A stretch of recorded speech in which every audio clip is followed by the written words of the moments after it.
Welcome to a study vlog where I prepare for my big chemistry test that is in 72 hours.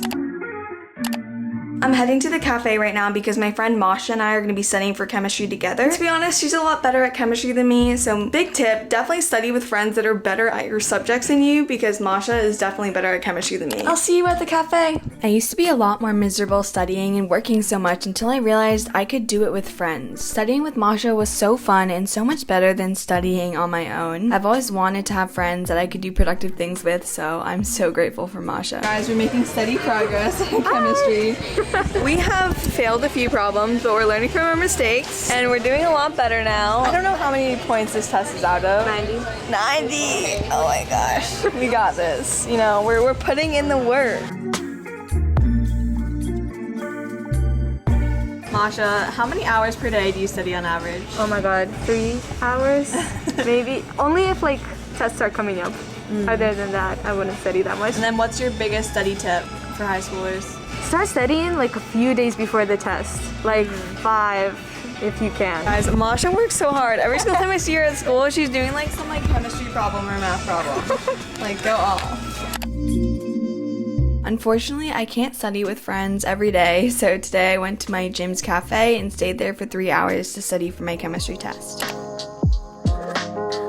Good morning. It's 5 a.m. I'm currently in my deep work session, and usually I use deep work to work on my YouTube channel, but today I genuinely have to study. I hate whenever I have to use my deep work time to study, but I have so many unfinished homeworks right now, so I've been studying for like some major tests, but because I've been spending so much time studying for this test, I literally have not been catching up with my homework that is due. My biggest tip for you guys if you're juggling like big tests like the SAT, whatever, with your homework is to always study for the test that is less urgent. I know this sounds really like weird because it's like, oh, you should prioritize what's due sooner, but realistically it's a lot harder to prioritize the SAT and tests that like you could, you know, retake or whatever, but they're actually just like more important in magnitude. But if you know yourself and you know that you always meet the deadlines for homeworks, then don't be afraid to actually kind of push back your homework. Like the homework I'm doing today is literally due today and I'm doing it this morning, but I feel so much more confident knowing that I prioritize studying for the SAT. I definitely recommend that if you can trust yourself with deadlines. Shall we get started on my history homework? This has literally been taking me like 2 hours.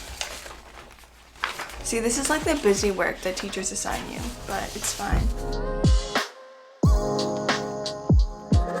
Now that I finished my history homework, my next step is to study for my Mandarin quiz that I have today that I'm not studying until now, again, because I've been prioritizing the more important tests like the SAT. I call it like productive procrastination, guys. It's really just like, if you know you're going to like get it done if there's a due date, then always do the stuff that doesn't have a due date first. Also, I'm on a deep work session with my friend from Canada because it's really hard for me to stay accountable to my deep work session. I feel like sometimes I like make it seem like, you know, it's really easy for me to do to wake up early to begin working, but honestly sometimes I'm just not on track. So what I've been doing is I've been scheduling Zoom meetings with friends and inviting them to them, so then I'm accountable. My friend and I, we have a deal where if I'm not on the call at that time, I will PayPal him $50. So that's definitely a good source of accountability for me, and it's been making it a lot easier to wake up early every day. My morning routine is like I wake up at 4 or 4:30 a.m. depending on the day to just get some self-care in. And at 5 a.m. I begin my deep work session, and today it's been all studying. I'm currently prepping a little study snack. I cut some red bell peppers and then I'm gonna put some tzatziki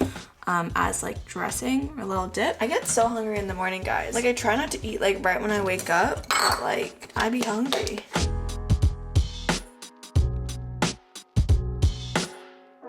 I just got back home from school and I have some exciting news to share with you guys, or it's not super exciting, but it's exciting for me. I got a 95 on my chemistry test. To put this into perspective, this chemistry test is pretty hard and the class median was a 76. And to be honest, on the last chemistry test I took, I got a 74. Like I was really struggling. And the reason why this 95 just means so much to me is it's really just proof that when I actually keep the promises I make to myself and study, that I can get the results that I want. Hi, Charlie. But the reason why I got a 74 last time is I really wasn't prioritizing my studying. I think in total, I probably studied like 5 hours for this test. And sometimes Like, I try to fool myself into thinking that good grades don't matter, but let me just tell you, it does feel really rewarding. And I definitely want to do this for my next test. So I'm just gonna start studying for the quarter test, not to rest on my laurels. But yeah, just wanted to celebrate this win. When you guys do well on a test, just don't forget to like internally celebrate. It's just gonna motivate you to keep on excelling and doing well for the next few tests. Really appreciate it. Congratulate yourself. There are definitely some parts of me that have been nervous for junior year because I'm about to embark on my busiest year of high school. But honestly, I do feel pretty confident because I feel like this year I've really just worked on like the high performance student habits that I need to go into next year. If you currently feel like you're really struggling with motivation, you feel overwhelmed with school and kind of like your whole life is about school, girl, I get you. That was exactly where I was freshman year. And I'm actually coaching girls right now at the moment on how they can get 20 hours back in their week as high school students to work on their passion project. So if you want to get coached by me, just click the link in the description and you can book a discovery call with me and my team. We're really selective about the girls that we coach, which is why it's important that we have a call with you, kind of just seeing where you're at and to vet potential students. So that will be in my description. But in the meantime, before you talk to my team and I on a discovery call, go watch my video about how to stop procrastinating in high school and how to start progressing. I used to be a major procrastinator, but all the tips that I share with you in this video literally changed my entire life and helped me be 10 times more productive. I'll see you guys there in that video.